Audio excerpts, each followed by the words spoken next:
വേണ്ടത് പറഞ്ഞു തരുന്നതാണെന്നാണ് ആദ്യം നമ്മൾ വിചാരിക്കുക. പക്ഷെ ഞാൻ നിന്നൊന്ന് ചിന്തിച്ചു നോക്കുമ്പോൾ എന്റെ സുഹൃത്ത് എന്നോട് പറഞ്ഞതിന് ഒരു അർത്ഥമേ ഉള്ളൂ. ആ അർത്ഥം ഞാൻ അവന് മനസ്സിലാക്കി കൊടുക്കണമെങ്കിൽ ഞാൻ വിജയിക്കണം എന്ന് തീരുമാനിച്ചു. ഞാൻ അവിടുന്ന് പോകുന്ന സമയത്ത് എന്റെ അച്ഛന്റെ പേര് പേപ്പറിൽ എഴുതിയിട്ട് അവന് കൊടുത്തു.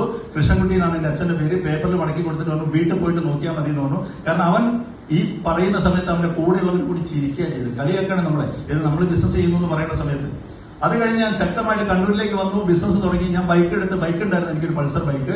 അതിൽ ഞാൻ എന്റെ ബാഗും കാര്യങ്ങളും വെച്ചിട്ട് എന്റെ അമ്മേനോട് പറഞ്ഞു. അപ്പൊ അമ്മയ്ക്കൊന്നും ഇഷ്ടമല്ല, സോപ്പും പേസ്റ്റ് വിൽക്കാൻ നടക്കുന്നു, ഇങ്ങനെ നടക്കുന്നു. കാരണം എപ്പോഴും വീട്ടിൽ ചെന്ന് അമ്മേനോട് ഞാൻ ഇങ്ങനെ പൈസ മേടിക്കും. അനിയൻ എന്തെങ്കിലും കൊടുത്തിട്ടുണ്ടാവും, ഞാൻ അതിൽ നിന്ന് 500,000 മേടിക്കും എനിക്ക് പഠിച്ചതിന്. കാരണം ബിസിനസ് ആയാലല്ലേ വരുമാനം കിട്ടുള്ളൂ. അപ്പോഴൊക്കെ അമ്മ പറഞ്ഞുകൊണ്ടിരിക്കുന്ന കാര്യം എന്താ വെച്ചാൽ, നീ വേറെ വല്ല പണിക്ക് പോകും അല്ലെങ്കിൽ ഗൾഫിലേക്ക് പോകുന്നൊക്കെയാണ് പറയാം.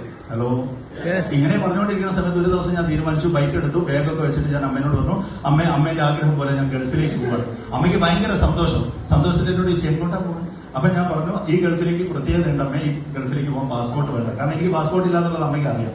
അപ്പൊ പിന്നെയും ചോദിച്ചപ്പോൾ ഞാൻ പറഞ്ഞു, ഇത് കണ്ണൂരാണ് ഈ ഗൾഫ്. നാട്ടിലുള്ള കല്യാണം, വീട്ടിൽ കൂടുതൽ മരണം, ഇങ്ങനെ പലതും കുടുംബത്തിൽ നടക്കും. അമ്മ ആര് ചോദിച്ചാലും പറയാം മോൻ ഗൾഫിലാണ്. ഗൾഫിലുള്ള ആൾക്കാർ ഇതൊന്നും പങ്കെടുക്കില്ലല്ലോ. ഇല്ല. ഞാനും അത് തീരുമാനിച്ചു. ആ ബൈക്ക് എടുത്ത് കണ്ണൂർ വന്നു. നിരന്തരം ട്രെയിനിങ്ങുകൾ അറ്റൻഡ് ചെയ്യാൻ തുടങ്ങി. കാരണം എന്താ, ഏത് മേഖലയിൽ പോയാലും നമ്മൾ പഠിക്കണം. ശരിയല്ലേ? നമ്മൾ ഡ്രൈവിംഗ് ആണെങ്കിൽ അത് പഠിക്കണം. വീട്ടിലൊരു കറി വെക്കണമെങ്കിൽ നമ്മളത് പഠിക്കണം, വേണ്ടേ? അപ്പൊ ഏത് മേഖലയിൽ പഠിക്കാനുണ്ട്? ഇത് യൂണിവേഴ്സിറ്റി തലത്തിൽ പഠിപ്പിക്കുന്ന നെറ്റ്വർക്ക് മാർക്കറ്റിംഗും നമുക്ക് ഓടിച്ചെന്ന് ഒരു ദിവസം കൊണ്ട് ചെയ്യാൻ പറ്റുന്നതല്ല. അത് പഠിക്കണം. അത് പഠിക്കാൻ ഇതുപോലത്തെ മീറ്റിങ്ങുകൾക്ക് നമ്മൾ നിരന്തരം പോയിരിക്കണം. കാരണം ഇത് കുറച്ച് കഷ്ടപ്പാടായിട്ട് നമുക്ക് തോന്നും. ശരിയല്ലേ? ആദ്യമായിട്ട് വന്നിരിക്കുമ്പോൾ ഒരു കഷ്ടപ്പാടല്ലേ?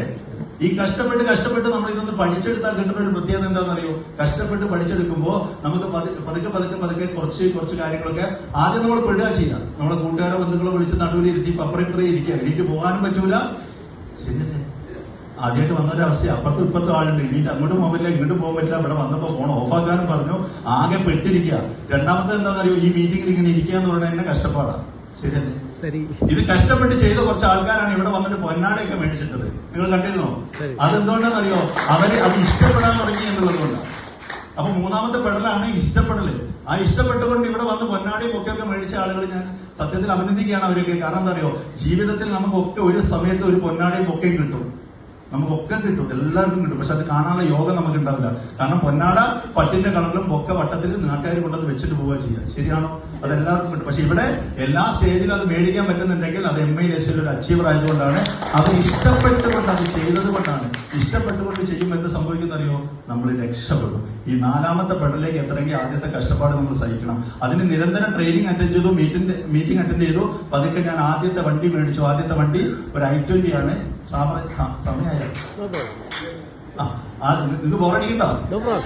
സത്യത്തിൽ ബോറടിച്ചാലും കുഴപ്പമില്ല. 2:10 കിട്ടുമെങ്കിൽ കുറച്ച് ബോറടിച്ചാൽ കുഴപ്പമൊന്നുമില്ലല്ലോ. ഞാൻ എന്റെ എക്സ്പീരിയൻസ് പറയുന്നത് ലോറി ഡ്രൈവർ എങ്ങനെ ഇങ്ങനെ ആയി എന്ന് പറയാൻ വരികയാണ്. അപ്പൊ ബാക്കി കൂടി കഴിഞ്ഞാൽ ഞാനിപ്പോ നിർത്തും. ഞാൻ അങ്ങനെ ആദ്യം